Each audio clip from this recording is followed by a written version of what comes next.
and Ben would be so proud. That was fast. I know. And we're live. It is Tuesday, November 16th, 2021, 5 p.m. Eastern Time. You're here with a sleep-deprived Genevieve and a pain-riddled Kate. And we are, we're having cheese night because it's a low-key night. And are you seeing the chat? I'm not. Oh, wow. I wasn't seeing the chat for some reason. It's very strange. Now it's back.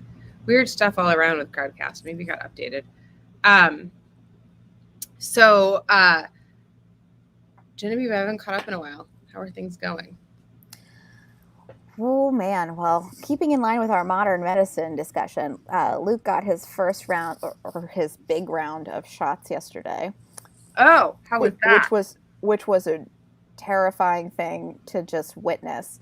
So he had one at his first 1 month or whatever, and I insisted that Andrew come with me this time because I was not facing that alone. And so they had to give him 2 shots and an oral vaccination. He was a champ about the first one. The second one, 5-alarm fire. He is screaming, and I think they could have heard him outside. And I was hiding in the corner, like the brave person that I am. I was like, I can't listen to this. And then I'm just very grateful for baby Tylenol. So, I mean, but he's better now. Yeah, he's fine now. It was just one of those. I guess everybody goes through this, but I have no idea because I know nothing. And it was just one of those things that they're like, okay, you're gonna want to give him some Tylenol tonight. And I was like, okay. So we had some, and at first he's fine, and then there was a witching hour, and he just started losing it.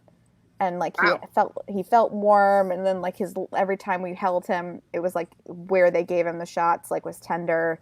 So a little bit of Tylenol, and everything was much better. Well, we're not allowed to have fun anymore, but we are allowed to get our shots.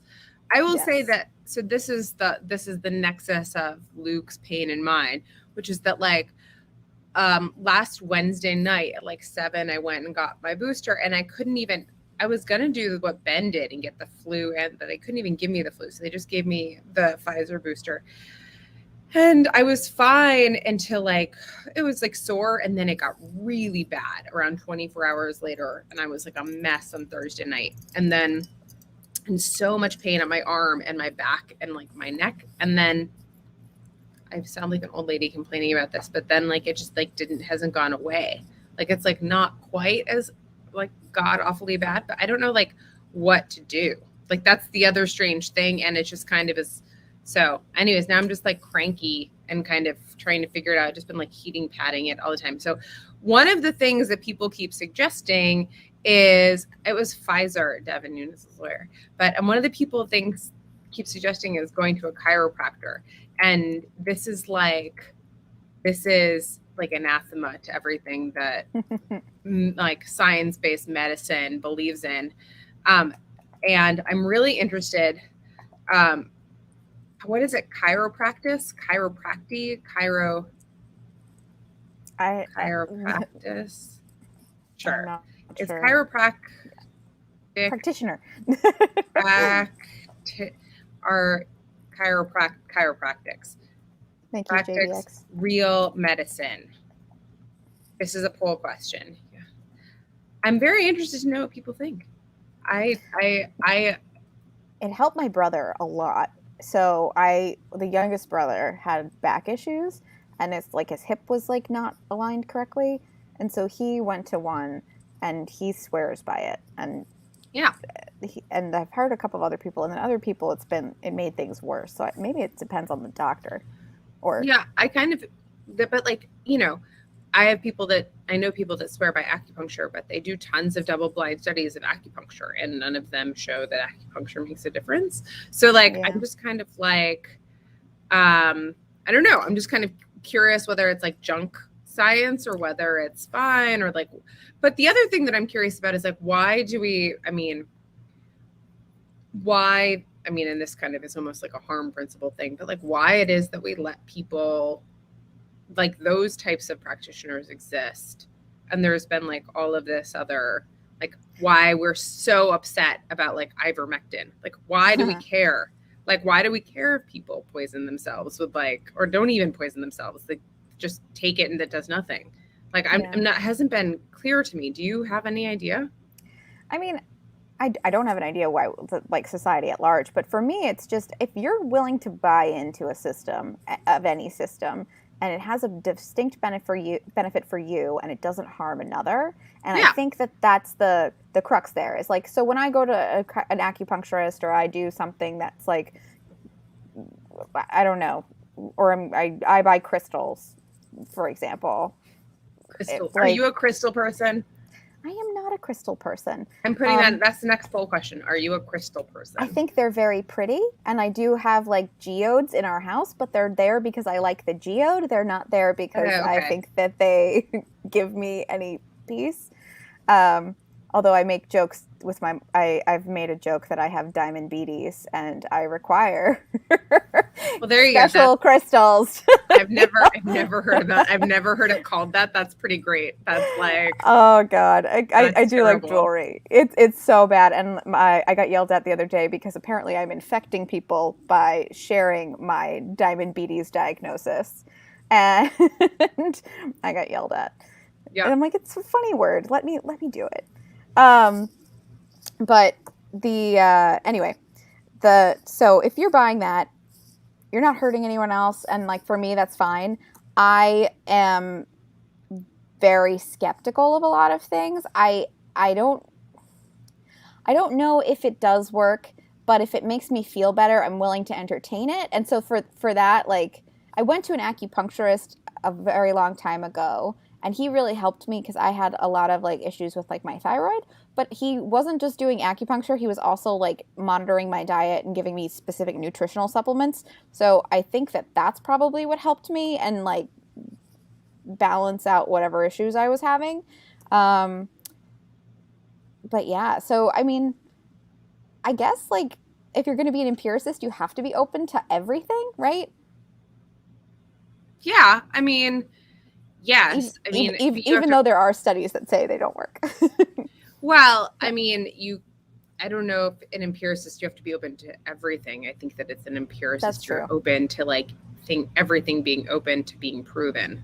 Yes. And thank you for clarifying that. Yeah. I think that like, so it's not like you have to like, you know, crystals, incense, like type of thing, but you can, yeah. Anyways, I think that this is like an interesting point, and I'm a little surprised that I think that because there are other things, which is like that people think that they can treat themselves with ivermectin instead of getting vaccinated and then put other people at risk because they refuse to get vaccinated. That's like where it kind of comes in. But there's also that medical culture in each so this was something that I didn't realize. Like, there are different medical cultures in each hospital and also like different medical cultures in each country.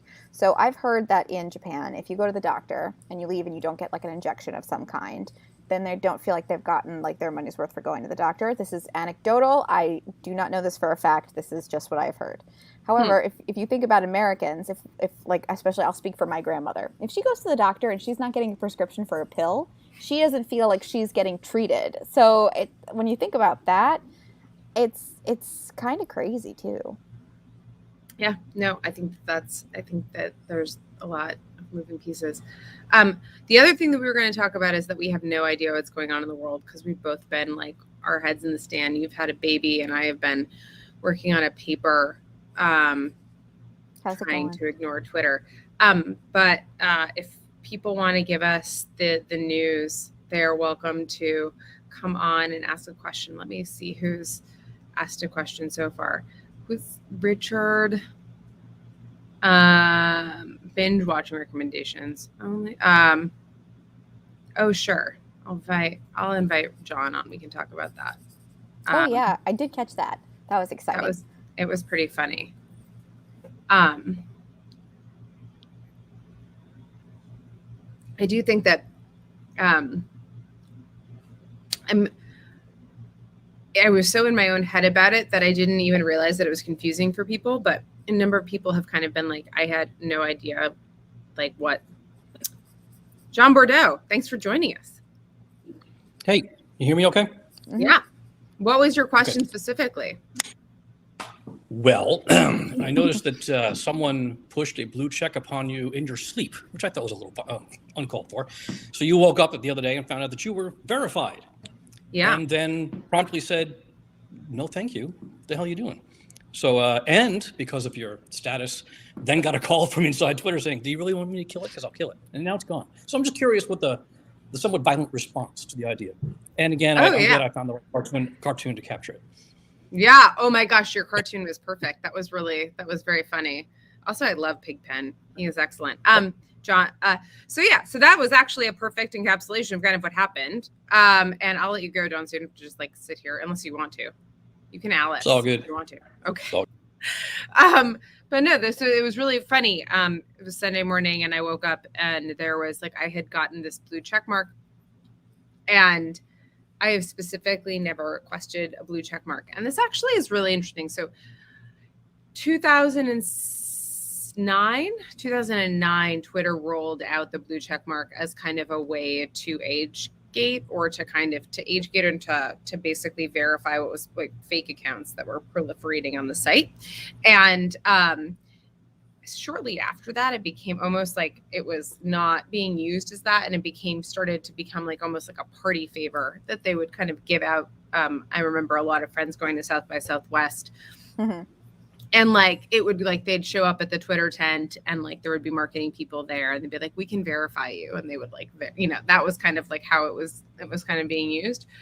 And so I studied content moderation. And so the fact that this entire thing existed, that people thought that it was a real thing and like that it like required some level of actual real verification, or that it conferred on you some greater ability to keep your account from getting hacked or to like pull it back if it had been like banned or to get your stuff put back up if it got taken down, all was false. And so like, I just kind of was like, this is worse than doing nothing, because you're giving people kind of this false idea that something real is happening behind the scenes here and nothing really is. And so I've been offered a blue check mark multiple times and have always been like, no, that's okay. Also, like, let's just not lie. It kind of feels like one of those things like everyone wants it. And so because everyone wanted it, I didn't want it. I just was like, meh. Would you like to be in our club? Yes, exactly. And so, and I should also say that it's like the program has like existed and been suspended. No one knows all of this history except for me, but like, I think, and people who like pay close attention, which I don't think there's many, but like, it's like been shut down and restarted a bunch of times. So it might be a more robust thing now. They might be trying to make it more robust. It turns out, actually, I found out why it wasn't totally random, although I thought that it was. I thought that some poor freaking engineer in Singapore or something had just like flipped a switch and verified me for some reason. And I was like ruining their Sunday complaining about this. But it turns out that I did a Twitter Spaces like a week ago with like the head of like Twitter global policy. And someone had made a joke. Actually, it was Nate Pursley had like made a joke in the Twitter, in our like coordinating email that was like, I better get a blue check mark for doing this. And Nick Pickles had been like, blue check marks all around. And I thought he was like joking, but he like pushed it. And so a week after, on a Sunday at 1:30 in the morning, all of a sudden I'm verified on Twitter and I'm like, no. And so, anyways, it was, the weird part is, and the part that really bothers me is that it just kind of, I've said why it bothers me, but then there's also just kind of this idea that like, as with all of my problems in social media, because I cover it and because people listen to me about it, I get kind of special treatment. And like, there's a level at which that's like a justified response. And you kind of understand that you have a special place as like a certain level of stakeholder. But there's also like, it'd be much more palatable. That would be much more palatable if there was a baseline that was higher for like everyone else. Like if it wasn't such a discrepancy between you have no recourse to get your account reinstated or to get something put back up or whatever, or you're a special person. And so you have and like Facebook just got hit really hard with this, like really hard for having a whitelisting policy. And I don't understand why other places aren't getting like hit with this. So that's everything that happened. And I just kind of, They had agreed to let me keep it until Tuesday because I was interested in seeing how the experience was different. But then I think I like my tweets got too much attention and it was probably bad PR, and so they just like deleted it by like the end of the night on Sunday. So it was just gone. Was everyone else on that email exchange also verified? I don't know. I should check. I wonder if that's true. Also, like who believes that like these people are going to actually do what they say? Like, oh yes, Nate's verified now, so Nate has a check mark. So I guess they all were. But anyways, it was just like I just kind of thought, but like, isn't that like a weird way? Like I mean, I think that people think that you have to show ID or there is verify. A mystique. As someone who really knows very little about it, there is a mystique about the blue check mark, and in some way it's like, well, this is going to distinguish you. And like I think Mateo said something about this, like that the function is to distinguish between fake accounts and real accounts. But the other part of this is too, like there's a marketing power to having a blue check mark. Like there are people who are trying to build brands who want that blue check mark because it's better negotiating point for them. Well, and Scott said this was it's like a target for trolls, and that's certainly true because it makes you feel like, and Jamal Green jokingly responded that were they able to defame me with impunity, because obviously like the New York Times v. Sullivan kind of thing. And I was like, yes, all of these things are things that I've written about that I think that like I do, like if you do have it, like there is an expectation that you're privileged in some way, but the reality is that you're not necessarily. And I don't know, it just like creates a whole bunch of stuff. There are a few people that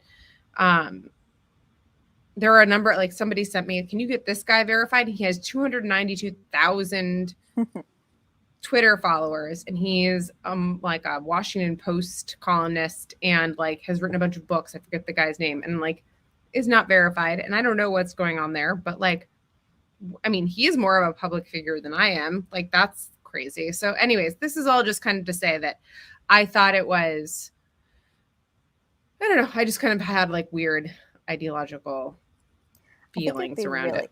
Interesting to frame an argument about whether or not you're a public figure based on like the check mark. I would love to see that like play out in like a case, but I doubt I will. Well, actually, maybe. You never know. You never know. Speaking of the Rittenhouse trial, and we'll get to this in a second. Hey, Chris, did you watch? I haven't been following it, but I did catch the clip of the judge looking at his iPhone screen and trying to explain why it was that it was blurry and this is kind of just an interesting, I don't know if you've taken evidence yet, Genevieve, but that was just kind of an interesting kind of verification of evidence type of point that I think is like super interesting when it comes to like electronic records and things like that, is that it's incredibly hard to verify things in a way that it also has to be translated outside of like a common sense type of thing that used to fly for official documents to making it, explaining a whole, like a blockchain level of like math to like why something is verifiable to a judge or a jury. But Chris, hi. What's your question? So I have a question. It's sort of I'll give you the sort of basics about the account in question, and then to sort of find out sort of your knowledge of sort of how it works behind the scenes for someone who had a suspicious account that was taken down, and then they said they were verified by Twitter and it was reinstated. In this case, I don't want to go into the whole like down the whole wormhole here, but anyways, it's an account and it's called Kate Stewart 22, and it was suspected of being used by Saudis tied to the Crown Prince of Saudi Arabia, who are part of their whole Twitter trolling like online army. Okay. This is an account where the person behind the account claims to be like a woman living in the UK, but it's 122,000 tweets, like 100 tweets a day for the last 3 years, and it's only been active since the whole Jamal Khashoggi, and it's just a very pro. It mostly tweets about pro pro-Saudi stuff. And of course, Okay. the most recent thing that happened in Saudi Arabia was they acquired a football club in the UK, Newcastle United, which I actually mentioned to on the show. Okay. But why do we care about this person? Okay, so I'm just curious because everyone goes back and forth and says this is an account run by agents of the Saudi state, and they say, oh no, I'm just a woman living in the UK. Okay.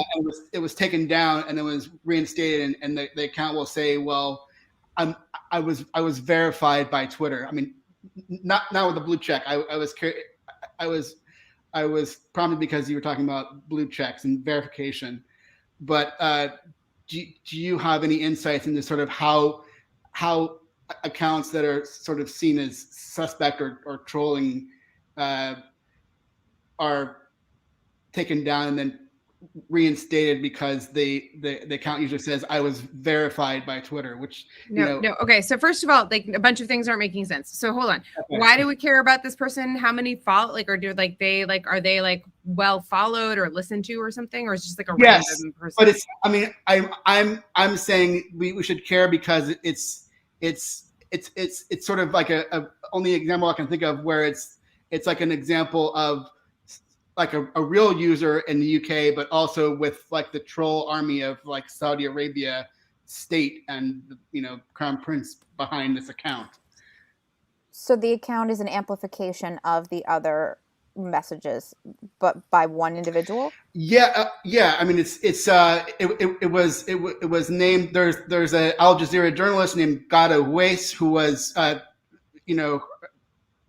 targeted by the Crown Prince and hacked in the same way that I'm really confused though. Hold on. Yeah. So first of all, there are tons of fake accounts. Of fake accounts. There are tons of fake accounts with very few followers that tweet a bajillion times a day and are not taken down by Twitter. Right. And continue to exist. Right. So why do we care about this one? I mean, and tons that do propaganda work and concerted disinformation. So what is it? How many followers does this person have? Let me look. Sorry. Hundreds or no, hundreds of thousands. Okay. She has 25,000 followers.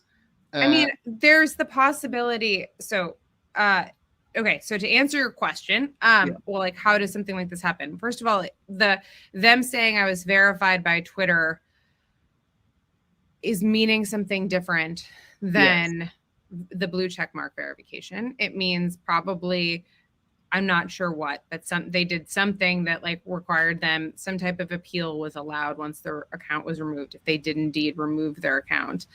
And the second thing is there is just the possibility that real people run these accounts and are paid to run these accounts as shell people. And so how do you get to a level in which authentication gets at your motives, the motives that you're in, versus whether or not you're the person that you say you are, because it sounds to me like they're saying who they say they are. They might very well be a woman in the UK, but they might be working for the Crown Prince. What strikes me is that's not something that it's Twitter's job to verify. Okay. Right? Yeah. I was also reminded because the reason why I have my account, Chris Ardress, is because when I joined Twitter, this account was taken and was being used. What's it called? Squatted on by somebody impersonating my cousin, who was a now deceased professor at Harvard Business School. And so I went through the process with Twitter of appealing to them, saying whoever is using this account, it only tweeted once and it just linked once. Whoever is purporting to be behind this account is not my 85-year-old cousin. And so Twitter took that down and then gave me the account. So I've been through. I'm one of the only people that I know that have sort of had an account that was in their name because it was a cousin's name, and been able to successfully get that account. and so I was sort of had a sort of behind the scenes insight into how somebody is verified without being getting the blue check, because I had to prove who I was, to get that account in my name, even though it wasn't the blue check verified. So I just was sort of reminded of that experience, and I was sorry if I went down this wormhole, because it's something that fans of the football club are concerned about, because of the whole Saudi influence, and wondering whether having a purportedly not state-owned but a state-controlled football team is a good thing for the UK. I can see that. It's so interesting how different words have like different meanings. Like verification can mean so many different things. It can mean it within the terms and service of the platform. And like, even if you're going to, I only know this because of a class I took, like if you're trying to give service through a digital account, you still have to verify that the user's active, and that has a whole different verification like process, and it's crazy. Yeah. I mean, this is one of the reasons why people talk about kind of like one of the things that it's so frustrating when people talk about easily regulating children's use of the internet or something online, that I get really frustrated, because there is no very like robust way to make sure that the person on the other end of the screen is and always is the same person who's the account holder, even if they've shown ID at some point or whatever else. Like, so there's, I think it's a great, to the point about squatting though, I'm going to say this, that there's something interesting here. So one of my friends who remain anonymous given the situation, this is a true story. One of my friends was an early adopter of Twitter, later went and worked for the company for a period of time. He's a programmer. And he has one of the two letter handles because he was so early. Oh, wow. So he has like one of like, it's just his initials.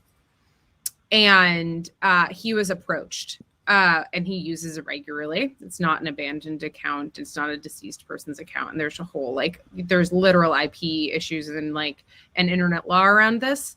But he was approached to sell his name from an outside party, like just an individual who really wanted it for business purposes and other purposes. And he refused.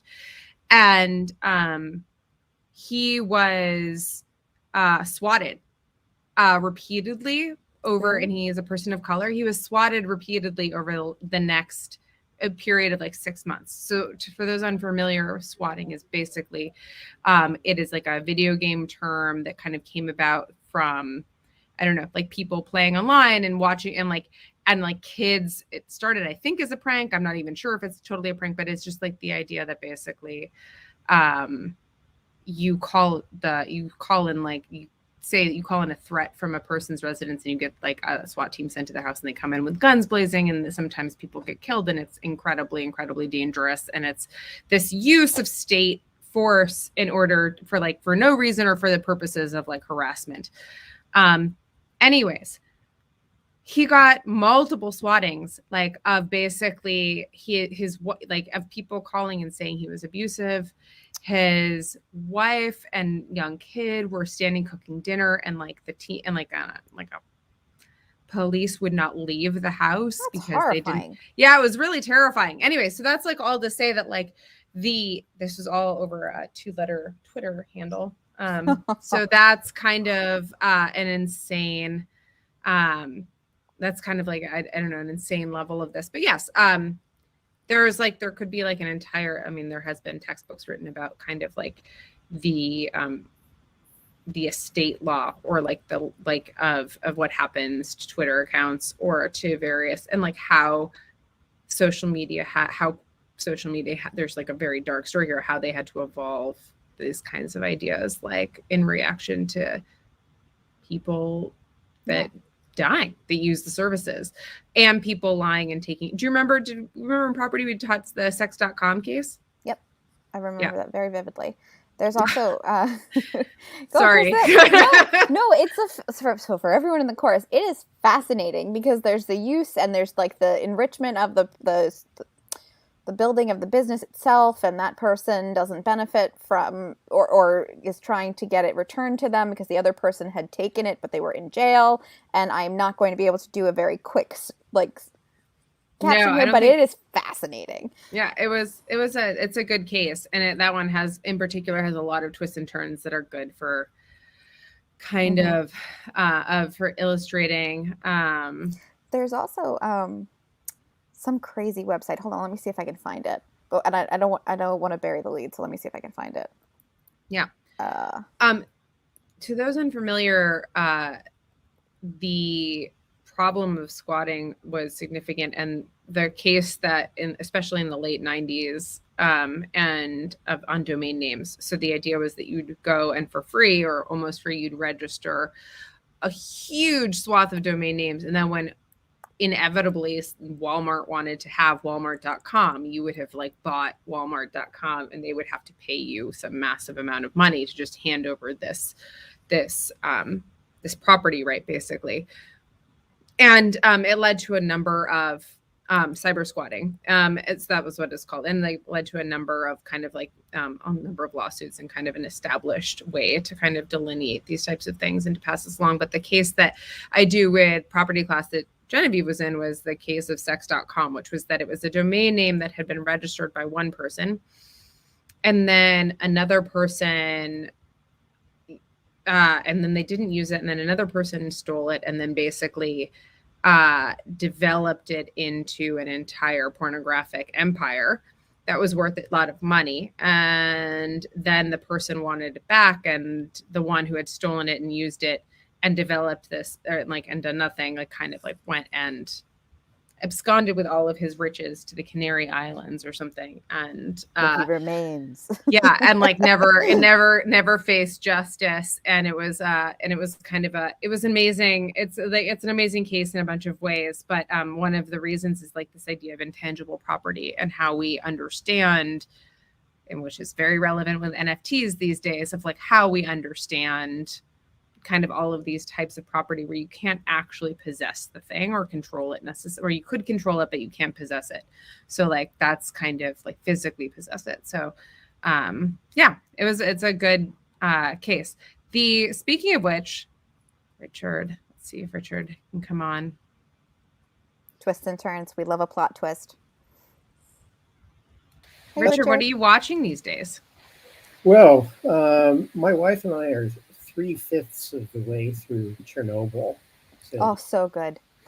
It's, you know what? Have you seen this, Kate? I have not watched it, but I have heard about it. I heard it was good, but then I heard the scientists came back at it and were kind of very upset at its depiction of how radiation works. I think you have to suspend your disbelief. Definitely. Yes. But yeah. It's a little easier if it was on the moon and not an actual historical event. Yeah. Sorry. Well, I guess some of it's accurate, though. I would imagine. But it's so. Somebody just said harrowing, and that's a good word for it. I can't watch more than one episode at a time, and I can't remember when the last time was that I saw a film that wasn't a horror film. It just had to be tense the entire episode. So it's not a relaxing show to watch. But it's not, but you like it and you find it, it's you can only watch one episode at a time, so it doesn't sound like you're binging it at all. Well, I'm slow binge, one a night, I guess. Richard, do you think that it's so harrowing for you because you're remembering your reaction to the actual event, or is that part of it? Because I imagine sometimes that when films, and they already do depict 9/11, but when they start to do that with more detail, I'll probably, and Kate will probably have similar, I can't take too much of this. Even with the 20th anniversary, I couldn't watch a lot of it. What was it? Which one? 9/11. Yeah.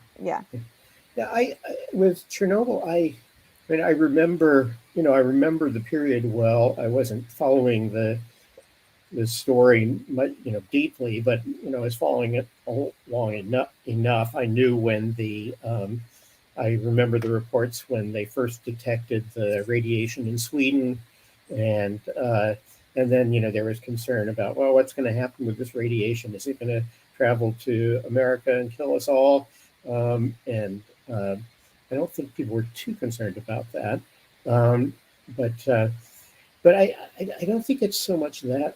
There's something about just somehow relating to the characters, and I'm not even sure why I relate. Or there's just I found that I was drawn in and just sympathized with so many of the characters there, and that probably has a lot to do with the way I feel, why I feel the way I do about it. So, So for binge recommendations, are you looking for something lighter? Well, something heavier. Yeah. Heavy water. Almost anything's going to be lighter at this point. It's true. I got Paula into Buffy the Vampire Slayer, and I will say that there's nothing particularly prophetic or great about those plot lines. It is the characters and their development that is so rich and so good. And so I know it sounds silly, but that's actually like a really fun show. And it's like the writing is tremendous especially for the era, I think. But I can't, I'm trying to think of I can't watch, I was trying to think of a show that was kind of like what you're describing, where I couldn't stop watching, but then I could only watch one episode at a time because it was just so fraught. And the best one that I can think of is Breaking Bad. I tried to watch, I was watching Breaking Bad, and I just was I was so compelled by kind of the characters and their futures and what was going to happen to them, and how they interacted under this insane levels of pressure. But also it was just such an intense show that John made a rule of we can't watch this before bed because you'll never go to sleep. And that was just kind of, which meant that we just stopped watching. So yeah. Did any of you watch 24? We did watch 24. I didn't. The whole thing, but I think the thing for me for Breaking Bad, which is actually, believe it or not, it's the only show that I've watched. I've watched the whole series twice, but shows like that, and even to some degree, shows like The Sopranos and the Baltimore Crime, The Wire, but things like that. There's something about watching people's capacity for evil, but also their capacity for good, and it's something that I think is useful. It's really kind of useful for the imagination to think about this. And there's an extent to which it does track with reality, how people really are. And I think that that's also part of the reason why I find Chernobyl, I have the reaction to Chernobyl the way that I do, because of because it really brings out these very common human things that that we all deal with at some level or not. Yeah. We're all not one thing, and that's such a beautiful point, Richard. Yep. It's great to see you. Yeah. So I don't know. I think that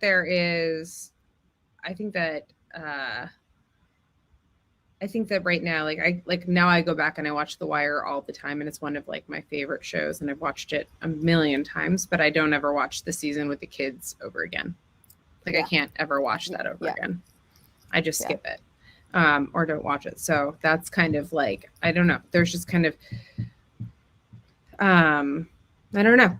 But yeah, and during all of the pandemic, I watched light stuff. I watched Buffy over and over again, or I watched whatever. I just couldn't do anything else. I totally understand that. I also just love Jared Harris as an actor. He also played Lane in Mad Men. I think he's so talented.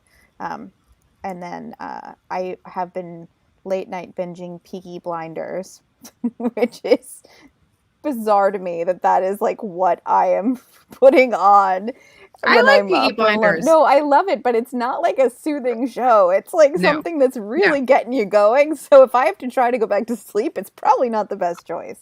Yeah. Hey, Daniel. Hey. So actually, I don't think either of us knows really what's going on with the Rittenhouse trial. So that's why I brought you on. What? What? I don't actually have, or prefer not to try to summarize a really like fraught trial. Try to summarize the complicated trial on screen. But my question was, and maybe it's not a good question, is kind of if you guys have either high level or in the weed thoughts about the trial. I like literally, I just don't feel qualified to weigh in about it. I mean, because I haven't been following it at all. The most I've seen about it is just people's reactions to it. And it's pretty mixed because a lot of the reactions are understandably emotional. But there's also like a lot of misstatement of just trial procedure. And it also makes me realize that there's a lot that you don't learn necessarily as a general citizen about how a trial proceeds, and also as a lawyer of how like detailed and how procedural these things go and what is appropriate and what is not is Kate, if I'm wrong, please correct me. I feel like that's something that you end up learning after you graduate, really. No, that's of course true. I mean, like like courtroom behavior or procedure is not something, I mean, frankly, and you know this at this point, but like frankly, the law school is about teaching you kind of a gloss on the law or a way to kind of like, it's almost like a meta law. It's about thinking like a lawyer, not like what the actual law is or what the actual rule is, because it turns out that is a fairly mundane question. And also like, if it's not mundane and it's either mundane and there's like some direct answer, which is almost never true, or you have to comb through a bunch of stuff and do interpreting about like, and that interpretation and like the loyalty to which direction the law is going to go, or the loyalty to your argument, or like whether it's good or bad for your argument, is like something that like you have to learn how to discern and do as a lawyer. But that's not something you learn in like a Barbary class. And that's what the bar tests. And then like, so a law school is to teach you something beyond that. But then of course, like the actual practicing happens when you're on the job, and like how to write for a I don't know. I think this is an interesting point, which is just that like, I think a lot of people have no appreciation for when the stakes are real, what it is that a partner is actually like, and then all of a sudden when you're kind of tasked with having a real client and having a real argument and not being some kind of fake LRW exercise or something like that, it just kind of gets like everything clicks into place. I think a lot of people have that experience more than you'd think. But yeah, all of TV and even like some of the variation you see between televised trials is like kind of misleading about how courtrooms are. This is like one of the reasons they don't allow cameras in the courtroom, is because it creates a performative atmosphere that's supposed to be kind of free of like performance, you know, like, for the greater public. Yeah. And it's impossible to, I think, if you know you're being televised, to not try and cater to the larger jury. Exactly. Yeah. I mean, this is like kind of one of the trade-offs of transparency. Do you think that's something that would change if we did it more often? Because like, I mean, if it became more common and like we just had a greater volume of it, perhaps we couldn't have, like, people wouldn't have the time to focus in a way, or they'd become educated enough that they'd understand that things that seem abnormal are actually pretty mundane, and things that like are really unusual are even more unusual. Or is it something that perhaps, kind of just to go back to a conversation we previously had, that like you want the people who are your audience to be the people within that community. So like your trial is theoretically a trial for the other lawyers, but also for the jury members who you're kind of giving like down and dirty instructions about the elements of law. So they're is that an incorrect way of thinking about it? Or yeah, I No, I don't think that's an incorrect way of thinking about it. I'd say that basically the kind of what you're describing is what I would call like the C-SPAN, what's been called the C-SPAN effect, which is that in like 1979, 1980, when C-SPAN started running a stream of like the floor of the House and the Senate, that it changed the behavior and the polarization of the country in its politicians, in the sense that it became a way for politicians to make stump speeches from the floor and get support from their constituents and to raise money and donations. Rick Pildes has written about this, and he also wrote, there's been a couple of studies. Dave Posen did a really great study about this, about the number of times people invoke constitutional rights in floor speeches. I'm writing And like basically kind of it was a statistical study where they coded all of the congressional record and saw this huge spike in like polarization of like each side using like claiming rights more than they'd ever done before, but it went up dramatically overall post 1980. So like there's an idea that there's kind of that this is, I mean, I think that C-SPAN has that effect, and I certainly think that social media has that effect, which is very, in my opinion, kind of ironic, because you see a lot of like the Ted Cruz's, not just like Ted Cruz, you see Amy Klobuchar do it, you see everyone do it, which is just kind of like that they make a speech about how terrible the outrage machine of Facebook is, and they're so outraged, and then they clip it and they put it on Facebook, and like, you know, and it's just kind of a do as I do, do as I say, not as I do type of moment that really kind of annoys me. But yeah, I think that's kind of, that's generally true. What did our polls come in? Do people believe in chiropractors and crystals? Chiropractic's real medicine? Oh. Nobody thinks that it is. I'm surprised that that percentage of people think that crystals are pretty. Yeah, I know. You guys are all diamondbetics. Okay, I'm gonna. Mike Larkey has a good question, and I have a good answer for him. I want to know. Oh yeah. Because I have a knee-jerk reaction to that, but I don't. Oh, he's here, Mike. Is he here? I don't know. He's in the corner. Yeah. Oh yeah, you're in the corner, Mike, but you're not on screen. Oh, okay. So go ahead, for whatever reason. I don't know why, but go ahead and ask your question. Sure. So in the chat where someone mentioned something about thinking like a lawyer, do you know if there's any change in how people think after extensive training like law school or some other kind of extensive training? Because I feel like the way I think pre and post law school is like, it's almost like I'm a different person. Yeah. I'm putting this in the chat. It's a paper by a couple of people that I used to work with, Dan Kahan at Yale, and then David Hoffman. This is just like an incredible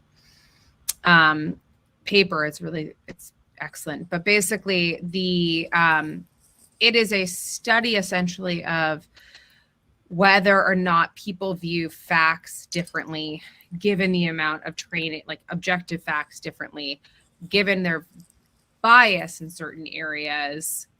So they do an example. The example they give here is that basically like they put,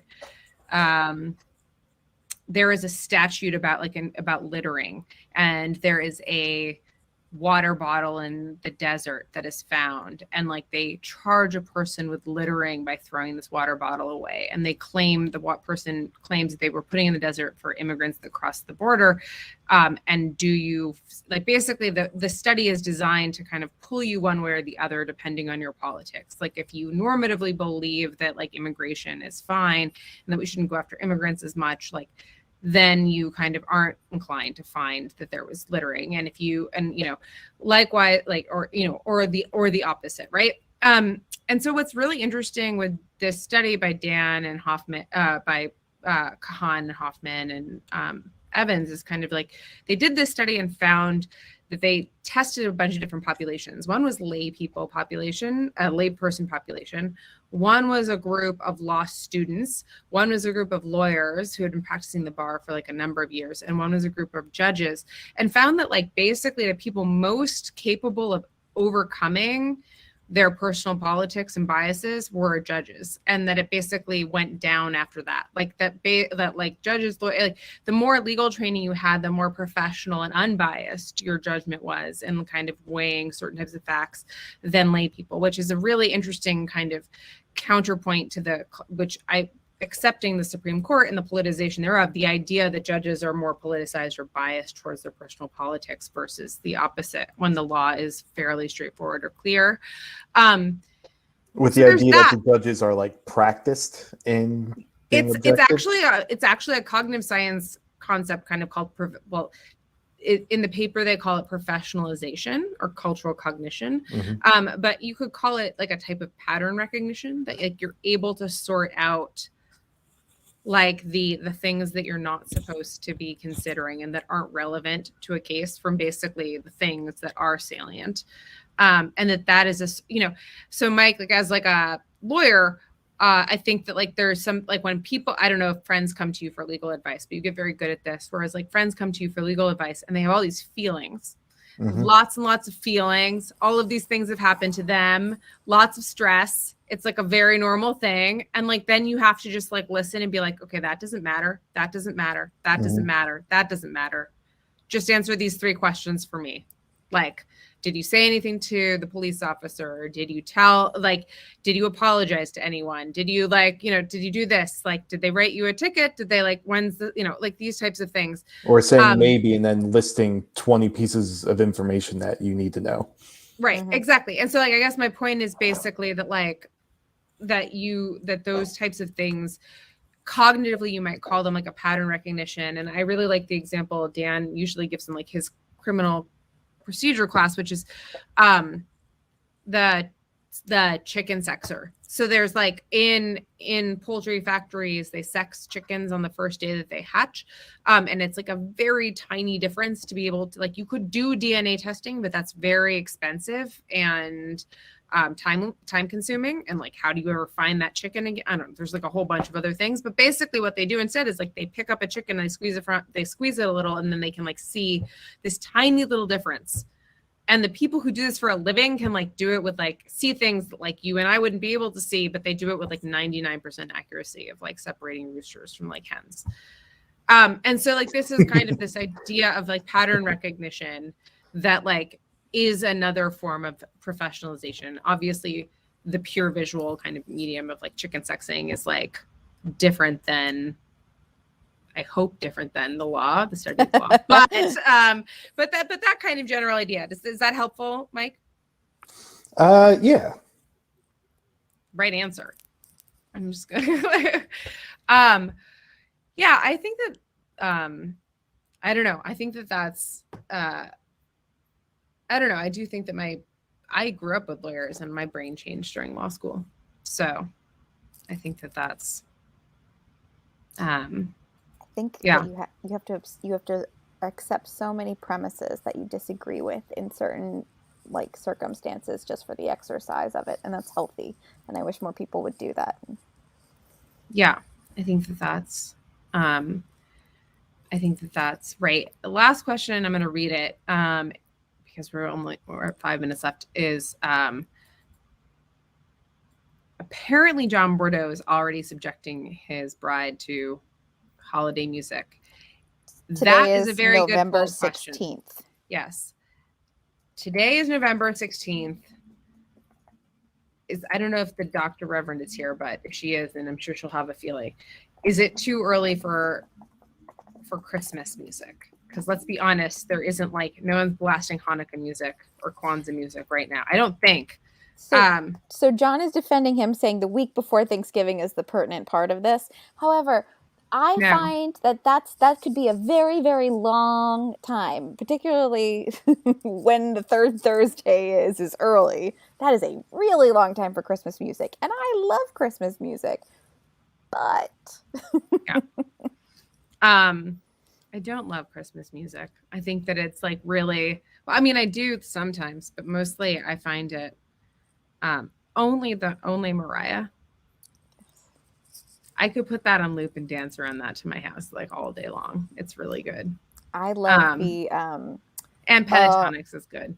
Yes, they're fantastic. And I like the oh my gosh, I'm brain farting on their name, but it's like the electric guitar version of all the Christmas musics. I'm going to find this. Hold on. Okay. No, I don't know it. And I like the Vince Guaraldi, like the Christmas, the Peanuts Christmas music. Yes. Trans-Siberian. Okay, so maybe I do like Trans-Siberian Orchestra. Yeah.